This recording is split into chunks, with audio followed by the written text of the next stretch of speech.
No, para mí es un placer estar con el doctor Máximo Zimmermann, dado tu trayectoria internacional en estimulación transcranial y sobre todo la calidez humana que tenés y lo simple que decís las cosas que hacen que todo esto sea realmente fácil y no lo es.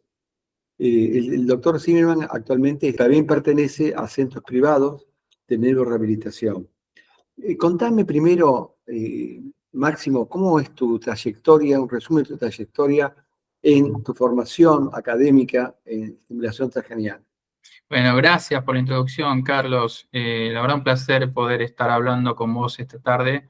Realmente lo que decís es así, no es tan simple como parece la estimulación magnética transcranial, si bien es un método que está en boga, y más aún después de la aprobación por la FDA del 2008 para el tratamiento de la depresión refractaria, y cada vez más se suman distintas indicaciones también desde el punto de vista neuropsiquiátrico, ¿no? Entonces, es realmente, ya se puede decir que entra dentro del arsenal terapéutico que tenemos para una gran cantidad de enfermedades neurológicas. No solamente para la depresión, sino también para el accidente cerebrovascular, para la enfermedad de Parkinson, traumatismo encefalocraniano, inclusive también para quejas subjetivas de memoria se están haciendo distintos trabajos. Máximo, te hago una pregunta. La charla de hoy, esta no va a ser la primera ni la última contigo, siempre y cuando que nos aceptes, es para poder difundir algunas utilidades. Hoy vamos a centrarnos en rehabilitación del accidente cerebrovascular. Y yo te quería hacer 2 o 3 preguntas. Primero, ¿hay una ventana para poder brindar al paciente rehabilitación con estimulación transcranial después del accidente? ¿Qué área es más afectada habitualmente? Y después te voy a preguntar unas cosas de técnica de neuroestimulación. Bien, lo que vos decís y el correlato que tiene la estimulación magnética transcranial con la recuperación, con el proceso de rehabilitación de nuestros pacientes, es un correlato muy fisiológico. ¿Por qué? Porque estamos hablando de distintos dominios que están afectados después de una lesión cerebral. El accidente cerebrovascular es el paradigma de una lesión neurológica. ¿Por qué? Porque se produce una lesión isquémica o hemorrágica en un cerebro previamente sano, o sea, no es una enfermedad degenerativa. Tal es así que es tan importante porque podemos estimular áreas que están directamente relacionadas con los procesos adaptativos cerebrales, es decir, procesos que están involucrados en la recuperación cerebral. Inclusive también podemos inhibir distintas áreas que tienen un rol maladaptativo cerebral, que interfieren, suena raro todo esto, pero hay áreas también del sistema nervioso que interfieren de alguna manera en la recuperación después de un accidente cerebrovascular.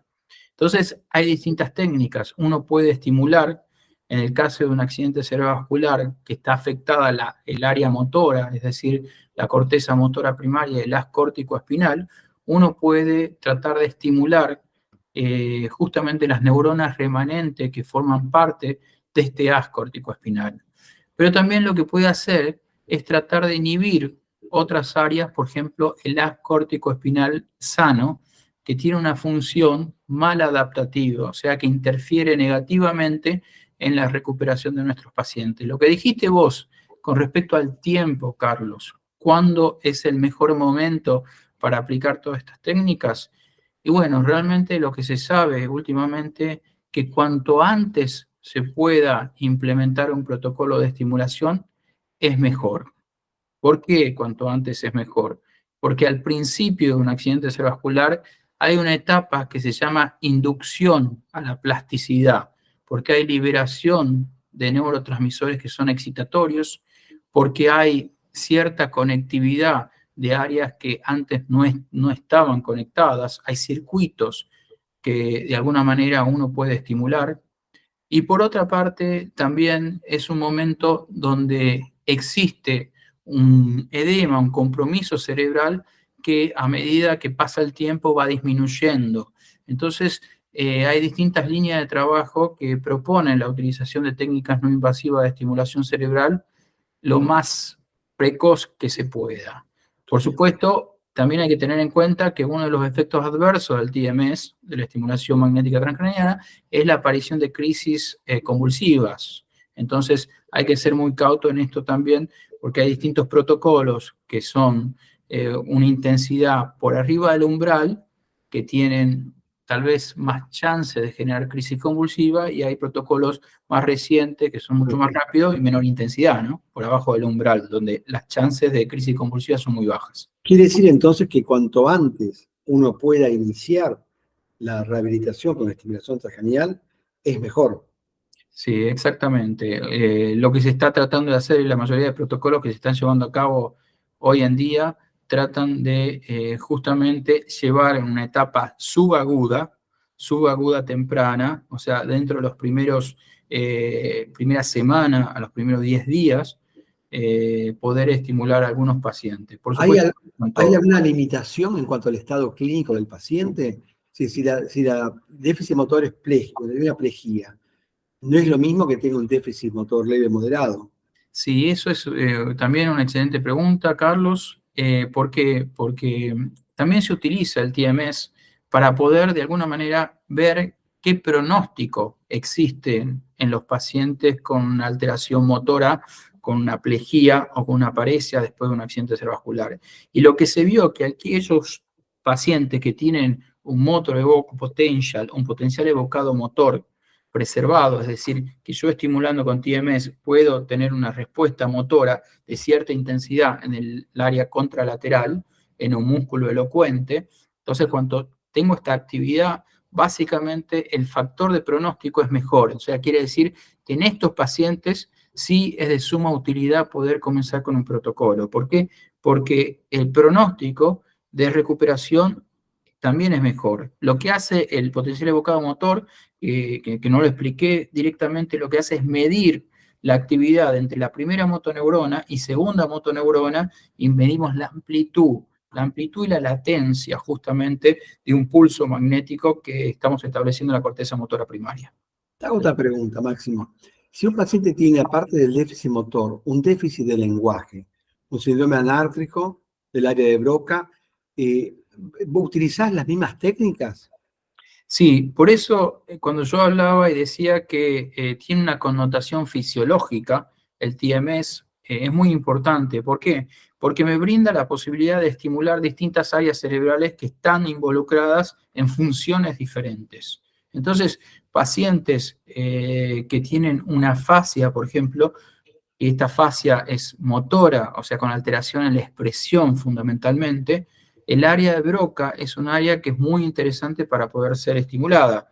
Cuando un paciente tiene una fascia, pero es fundamentalmente de comprensión, o sea, una afasia de Wernicke más sensorial, se puede llegar a estimular el área de Wernicke también.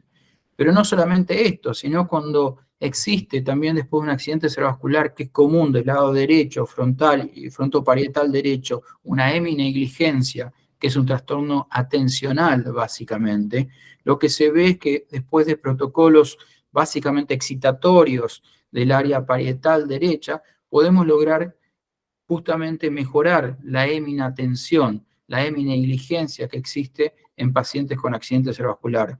Es decir, que un poco esta intervención podemos aplicarla en distintos grupos de pacientes que tienen un déficit neurológico secuela después de un accidente cerebrovascular.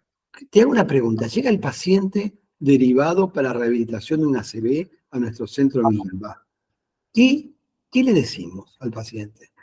¿Qué le ofrecemos? Sí, primero, una cosa que es muy importante, Carlos, también, que el TMS probablemente sea muy útil, pero este está dentro de un cotejo de herramientas que tenemos que aplicar, donde es fundamental una rehabilitación precoz por un equipo interdisciplinario donde existan protocolos específicos. Así como hay un protocolo específico para TMS, existe un protocolo específico para kinesiología, para terapia ocupacional, para neuropsicología y para fonoaudiología.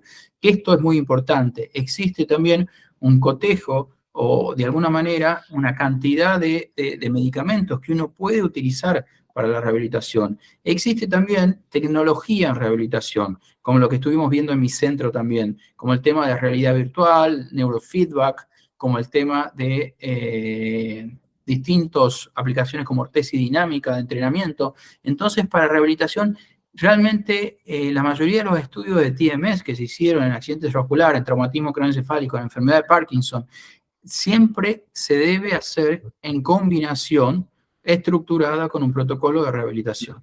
Esto es muy, muy importante también tenerlo en cuenta, Carlos. ¿Y cuánto dura las sesiones? ¿Cuántas sesiones habitualmente? Llega un paciente que tiene un stroke isquémico, tiene pérdida de fuerza del brazo, habla con dificultad, tiene la boca desviada. ¿Cuántas semanas, cuántas sesiones le ofrecemos hacer? Claro, bueno, nosotros justamente estamos corriendo en este momento 2 protocolos en INECO y en Clínica ALCLA con técnicas no invasivas de estimulación cerebral con TDCS y una con TMS también, donde tenemos 10 sesiones básicamente de estimulación en conjunto con una rehabilitación que es altamente demandante.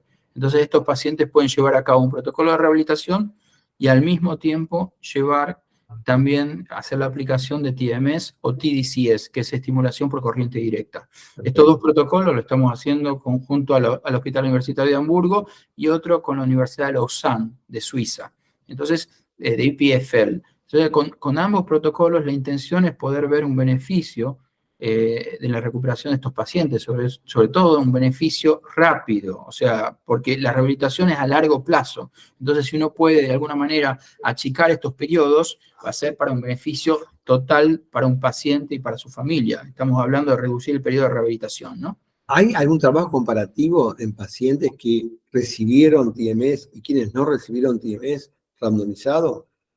Sí, existe un trabajo randomizado. De hecho, nosotros estamos en este momento, el protocolo, uno de los protocolos que te digo a continuación, son 2 ramas. Un paciente que recibe sham, que es placebo, y otro grupo de pacientes que recibe la estimulación real. Entonces, la mayoría debe ser hecha de esta forma. Debe ser un trabajo aleatorizado, doble ciego, randomizado, placebo controlado. Exactamente. Te hago Y, otra pregunta. Una vez que el paciente hizo el stroke, se rehabilita tanto con neurorehabilitación integrativa, con todo equipos multidisciplinarios, estimulación transcranial.